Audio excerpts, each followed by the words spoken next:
My name is Lauren Martinez. I'm 41, and for most of my adult life, I believed I was the steady one, the daughter who held the family together. While my younger brother Chris bounced from one wild scheme to another, I stayed grounded. I built my career as a financial analyst in San Diego, worked long hours, and whenever mom and dad needed help, I was the one quietly stepping in. The property taxes on their house when dad fell ill, I paid them off. Groceries, I sent them a monthly transfer, without a word. Leaky roof, medical bills, unexpected repairs, I covered them all. I never wanted praise or a medal. That's just what family does, right? But everything changed one Saturday morning in 2023. I was at their condo helping Dad go through old files, because he'd finally admitted he couldn't keep track of their paperwork anymore. I sat at the kitchen table, sunlight pouring through the sliding glass doors, a half-drunk mug of cinnamon coffee beside me, while Dad dozed off in his recliner. That's when I found it. A manila envelope marked estate documents and last will. I froze, hand hovering over it. I'm not the type to pry. I never have been. But something inside me, a whisper of dread or curiosity, or both, made me open it. And that's when my heart sank. Everything was going to Chris, the condo, the retirement savings, the car, even a small lake cabin I'd helped them renovate. Every single asset my parents owned, every piece of the life I'd helped them keep afloat, was being left to the one person who'd never shouldered a single burden. My name showed up once, a single, empty line. We leave our love and appreciation to both our children. That was it.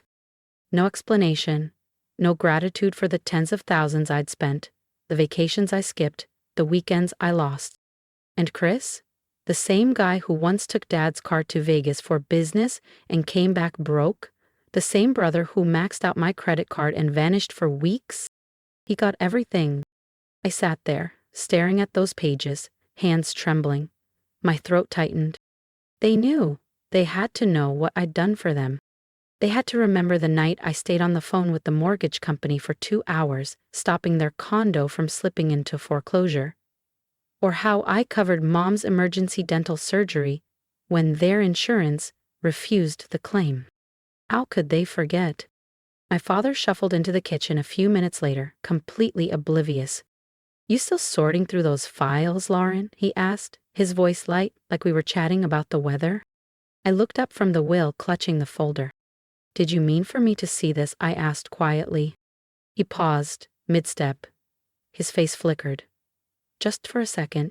Then came the sigh, the same weary sigh I'd heard since childhood. Whenever I asked a question, he didn't want to answer. It's complicated, he said. That was all. Not an apology, not even a real explanation, just 2 words that told me everything I needed to know. I stood up without saying another word, gently closed the folder, and left the kitchen. I didn't slam any doors. I didn't yell. But inside me something broke wide open. Because in that moment I finally understood. I wasn't the daughter they valued. I was the one they leaned on. And I realized that if I didn't matter to them in death, maybe I'd never really mattered to them in life either. For the next 2 weeks, I vanished. I didn't call. I didn't text. I didn't show up at their condo like I did every Saturday, checking bills, adjusting their thermostat, managing their pharmacy app. I disappeared. And not a single one of them, neither Mom, Dad, nor Chris, bothered to reach out. Maybe they were waiting for me to calm down. Or maybe they assumed I'd sweep this under the rug like I always had, like the dutiful daughter who knew her place. But the truth was beginning to dawn on me, something uglier and sharper. They hadn't even noticed I was gone. They didn't miss the help because they'd never thought of it as help, just background noise. Always there, always reliable, never acknowledged. Then the silence finally shattered. A text pinged from Mom, casual, almost breezy. Hey honey, the water heater's acting weird again. Can you check it before next weekend? Thanks.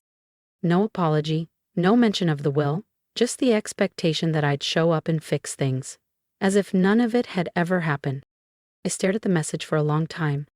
They really thought I'd just pretend this didn't exist. That I'd show up, toolbox in hand, wearing a smile, and keep pretending I didn't know they'd erased me from everything. That I didn't know I was just the family repairwoman in their eyes. Useful, dependable, disposable. I typed a short reply. Sorry, you'll need to call someone else. A minute later, another text buzzed in. This time from my father. L. Don't be dramatic. We just figured you didn't need anything from the will. You've got your life together. That one actually made me laugh out loud.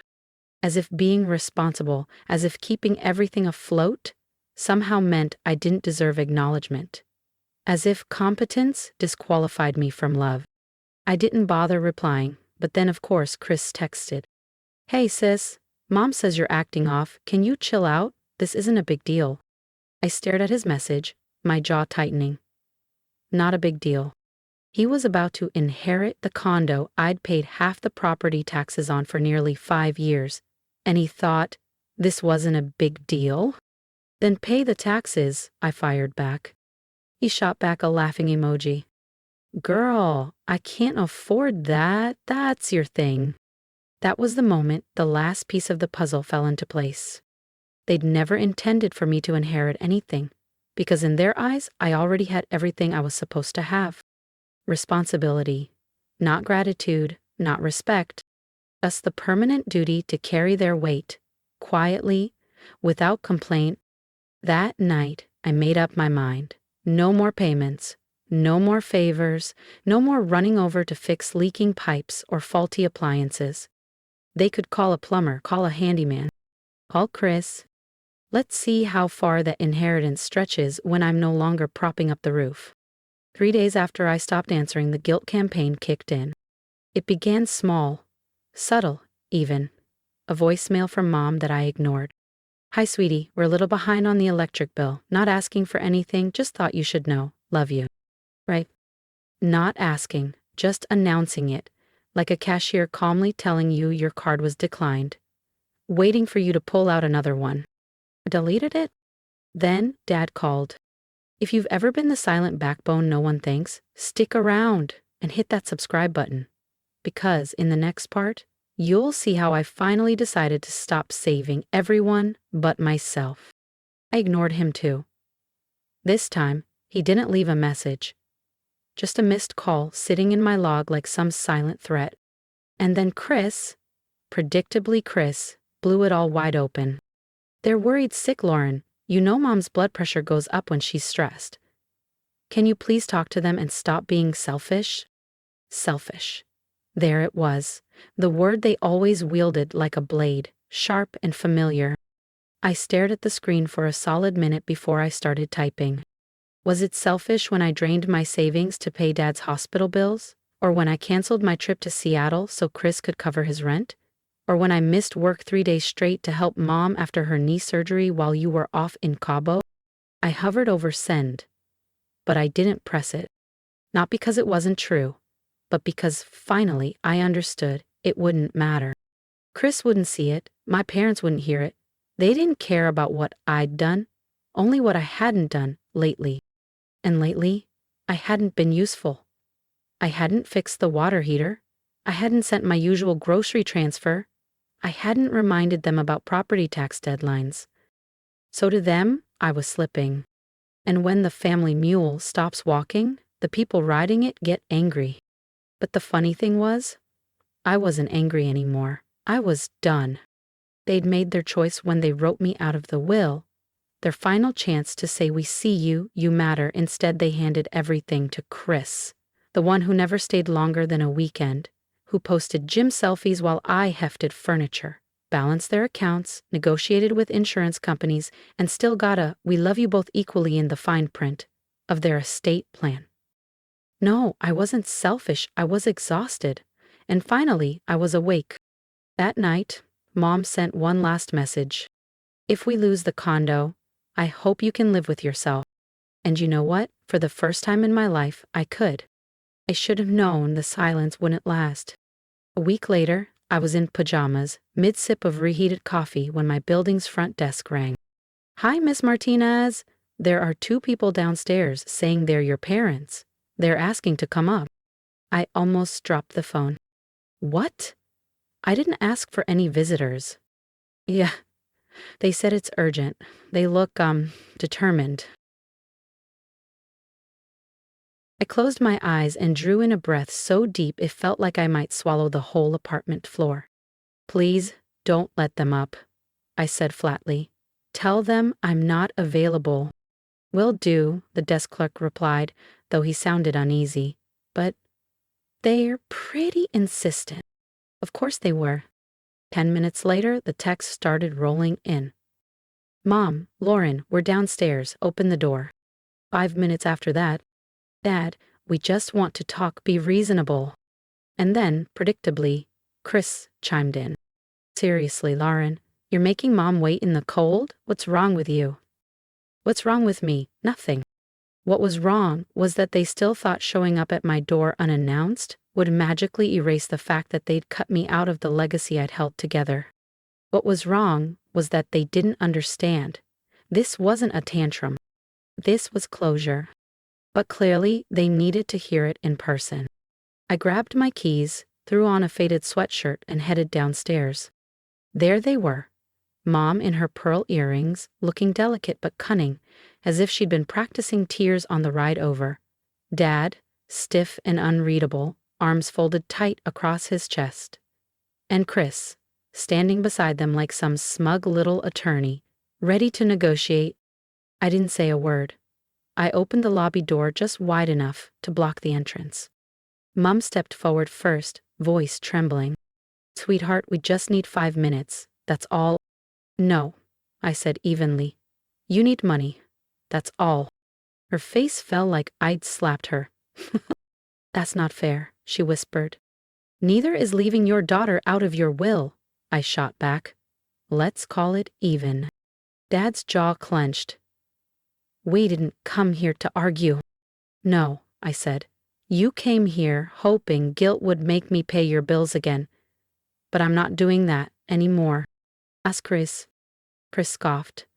Don't drag me into this. Oh, you're already in it, I snapped. You got the condo, the savings, everything. So why am I still the one expected to clean up the mess? No one answered. Because there was no answer. I crossed my arms against the doorframe. You raised me to think family was love. Turns out, it was leverage. And now that you got nothing left to hold over me, you're scared? Mom's lip trembled. Dad stared at the floor. Chris muttered, You're being dramatic. I smiled. No, I said. I'm not being dramatic. I'm being done. And with that, I closed the door. No more scenes, no more bargaining, no more pretending. For the first time in my life, I chose myself. I should have known it wouldn't stop at my doorstep. By Monday morning, the smear campaign began. Not privately, not through texts, but in the one place my mother still believed was sacred, Facebook. It started with a vague post on her timeline. Sometimes the child you love the most is the one who forgets you first. Broken hearts in this family. Prayers appreciated.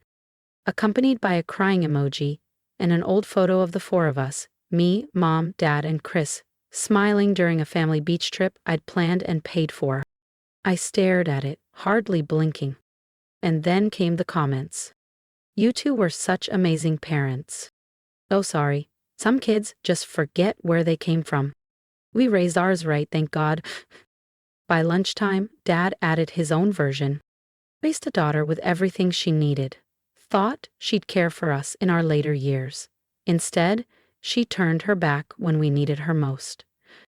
Just to twist the knife, he tagged me. They were telling the world I'd abandoned them, painting me as cold, selfish, ungrateful. The villain in a story they'd warped into their victim narrative. Then, of course, Chris joined in. He posted a filtered photo of himself beside Mom on the condo balcony. Mom's face half turned, eyes shining with unshed tears. The caption, She doesn't deserve this, none of them do. But I'll keep showing up. Because that's what family means. No names, no direct accusations, just enough implication for everyone to know who the bad daughter was. I stared at my phone in disbelief. I'd kept my silence, never shared the will, never posted screenshots. But they had no such restraint. They wanted sympathy, they wanted allies, and most of all, they wanted to control the narrative. Well, not anymore. That night, I sat down and began writing a post of my own. Not dramatic, not emotional, just the truth. I've been silent while my family turned this into a public spectacle. I'm not going to share every detail, but here's what I will say. For 5 years, I supported my parents financially, while my brother gave nothing. I covered their property taxes, bought groceries, fixed appliances. I did it out of love, expecting nothing in return. I never once asked for thanks. Then I discovered, by accident, that I'd been written out of their will. Everything was going to Chris. No conversation, no explanation. They made their choice. And now I'd made mine. To stop being used, to stop paying for affection I'd never truly received. If that makes me selfish in their eyes, so be it. But I won't apologize for protecting my peace, and I refuse to be silenced by guilt. I hit post, and for the first time through this entire storm, I felt a flicker of relief. Not because the war was over, but because I'd finally stopped hiding. Let me know if you'd like to hear part 6, where everything escalates one last time. I hadn't expected the flood of messages that followed. Some were gentle, quiet support from old colleagues, friends, even 2 cousins who admitted they'd always suspected the way I was treated wasn't right. Others were less kind. A woman from Mom's church messaged me directly. I don't know what's happening with you and your family, but airing dirty laundry like this? That's not how good daughters behave. And Chris wasn't finished either. He took to Instagram with a flurry of stories, never mentioning my name outright, but leaving no doubt who he meant. Screenshots of my post, cropped carefully. Photos of him hugging our parents appeared with captions like, "Real family shows up without being asked. Some people think money makes them better. I think it makes them colder." Then the kicker, a Venmo screenshot. A $1,000 0 cents transfer labeled. For Mom and Dad, because love doesn't skip payments. The comments poured in. "You're amazing, Chris. Your parents are lucky to have a son like you." I wish my kids were more like you. I could hardly breathe reading it. That $1,000, 0 cents, one flashy gesture after 5 years of me paying every bill while they acted like I never existed. But optics mattered more than truth. I realized this wasn't about who'd done more, it was about who looked better doing less. And in that game, Chris always won. Still, I stayed silent. Until the letter arrived, handwritten, like we were trapped in a 19th century drama. "Dear Lauren, we're devastated you've turned your back on family over something so minor. The will can be changed, but your behavior leaves a mark. We want to move forward, but you must apologize publicly. Until then, we're cutting contact for our own emotional well-being." They wanted me to apologize for speaking the truth, but I was done sacrificing my sanity. I didn't lose my family. I freed myself from a system never meant to support me. Now I know, blood isn't loyalty, love isn't conditional, and peace is costly but worth every step. Not every story ends in reconciliation. Sometimes, it ends with choosing yourself. If this story resonates with you, leave a comment and subscribe. Here, we speak quiet truths, and you're always welcome.